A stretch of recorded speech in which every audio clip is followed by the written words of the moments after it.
Olá, meu nome é Júlia, sou discente de licenciatura em Letras Língua Portuguesa na Unifal-MG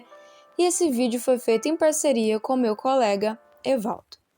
Hoje, como trabalho da disciplina de Português como Língua Adicional 1, ministrada pelo professor Elias, vamos apresentar para vocês um pouco do livro especializado Diálogos Interculturais, Ensino e Formação em Português Língua Estrangeira. O livro foi publicado pela Pontes Editores em 2011. É composto por 310 páginas, 3 partes e 12 subcapítulos e foi organizado pela professora doutora em Linguística Aplicada Edileise Mendes, que atualmente se dedica a estudos sobre a língua portuguesa e os contextos culturais que a abrigam. Esse livro é o resultado dos esforços de professores e pesquisadores que atuaram no curso de formação e atualização de professores de português língua estrangeira para falantes de espanhol, a formação intercultural do professor de português língua estrangeira,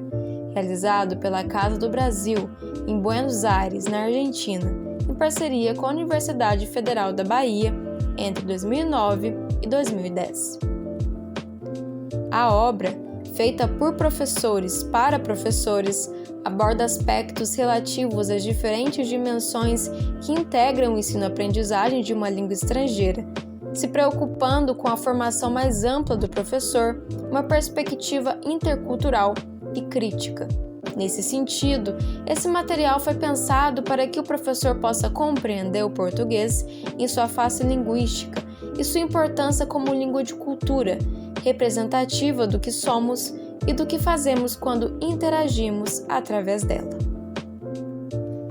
Além disso, o objetivo principal do livro é poder contribuir para reverter as visões de língua de linguagens sistemáticas e fechadas, que não consideram o espaço de sala de aula um lugar de interação entre sujeitos e mundos culturais diferentes, e a língua como próprio lugar onde é possível estabelecer esse diálogo.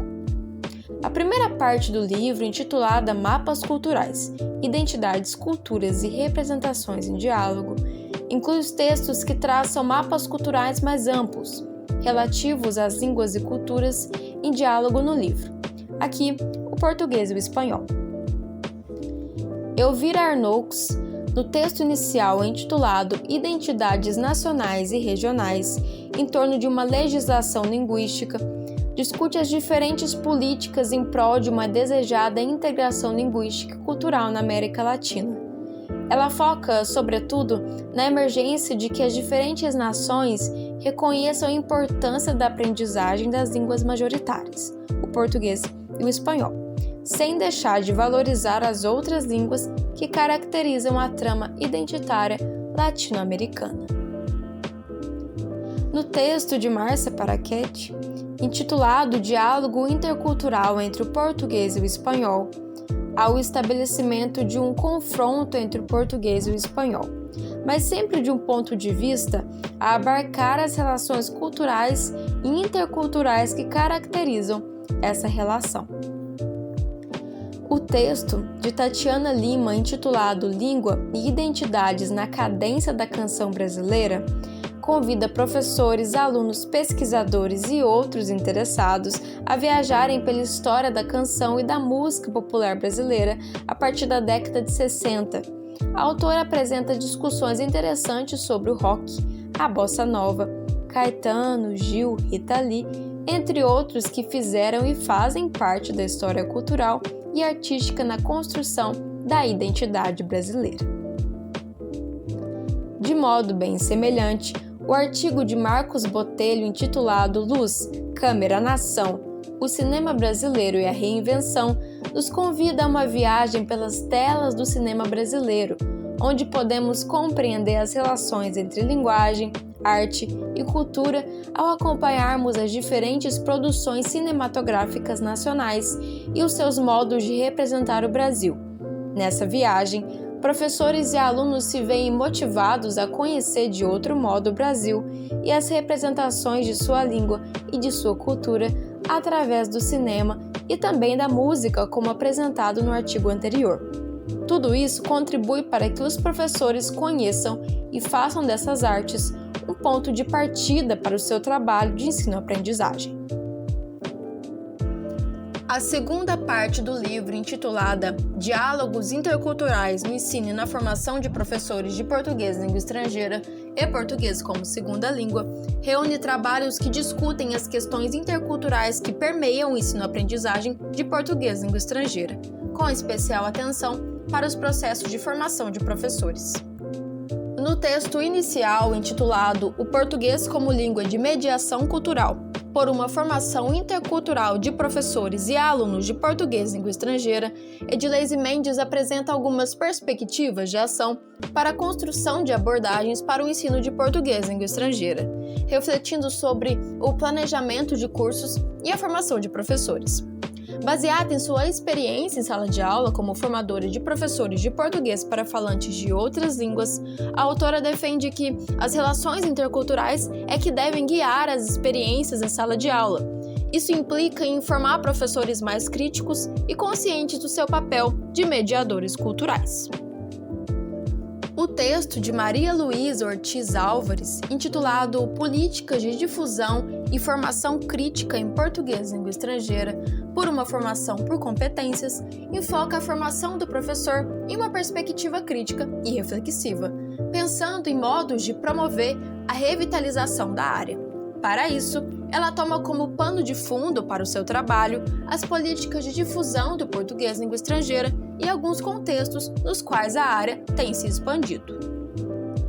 O texto de José Carlos Paes Almeida Filho, intitulado Língua, Cultura na Sala e na História, nos traz uma necessária reflexão acerca da evolução do ensino de língua no Brasil, sobretudo do português língua estrangeira. A partir do breve histórico traçado, o autor nos aponta o cenário do ensino de português língua estrangeira nos dias de hoje, delineando os aspectos que caracterizam o ensino de línguas e que o foco esteja junto e além da língua-cultura que se aprende. Já o trabalho de Viviane Baggio Furtoso, intitulado Avaliação de Proficiência em Português para Falantes de Outras Línguas, Relação com o Ensino e Aprendizagem, discute sobre a avaliação de proficiência em português para falantes de outras línguas e na importância do professor avaliador da proficiência. Como ponto de partida, Viviane analisa 6 interações da parte individual do exame CELPE-BRAS, a parte oral, face a face entre candidato e entrevistador, que dura 20 minutos, para nos mostrar como se pode ter uma relação direta entre avaliador, instrumentos de avaliação e as concepções e princípios que norteiam os processos de ensinar e aprender a língua.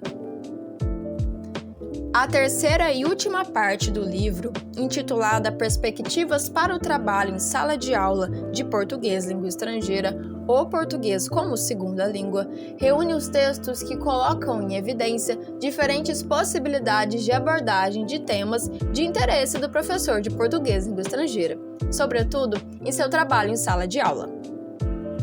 O artigo de José Carlos Chaves da Cunha, intitulado Gramática e Reflexão Metalinguística, Linguageira nas Aulas de Língua Cultura Estrangeira, discute um dos temas mais debatidos nas práticas e cursos de formação de professores, a compreensão do que é gramática e de como podemos abordá-la em sala de aula. O autor convida professores a repensarem de que modo compreendem a gramática, mostrando que é possível ensinar a gramática compreendendo a língua em sua dimensão mais ampla e que o trabalho com a reflexão metalinguística e linguageira é uma importante dimensão da sala de aula de línguas. O trabalho de Nelly da Souza, intitulado Fundamentos para Pensar na Inclusão das Novas Tecnologias de Informação e Comunicação no Ensino de Português Língua Estrangeira, traz uma grande contribuição para a formação de professores ao tratar do uso das tecnologias no ensino de línguas estrangeiras, abordando, entre outros aspectos, a necessidade de os professores incorporarem a dimensão da tecnologia em suas salas de aula. O trabalho de Mário Galíquio, intitulado A Interpretação dos Erros, Análise Contrastiva e a Visão do Outro, nos oferece uma relevante visão do diálogo entre o português e o espanhol.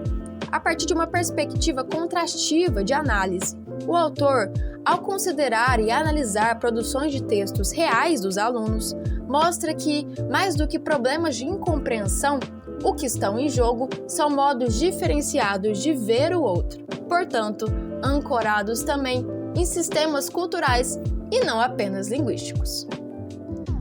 Para finalizar, o texto de Miriam Alexandre intitulado A Importância da Música na Compreensão da Cultura Brasileira, Perspectivas de Leitura para a Sala de Aula, segue uma trajetória similar ao artigo de Tatiana Lima, traçando um breve histórico da música popular brasileira. Com linguagem clara e de fácil acesso, representa um ponto de partida para professores de português língua estrangeira que desejam explorar as riquezas da música brasileira em sala de aula.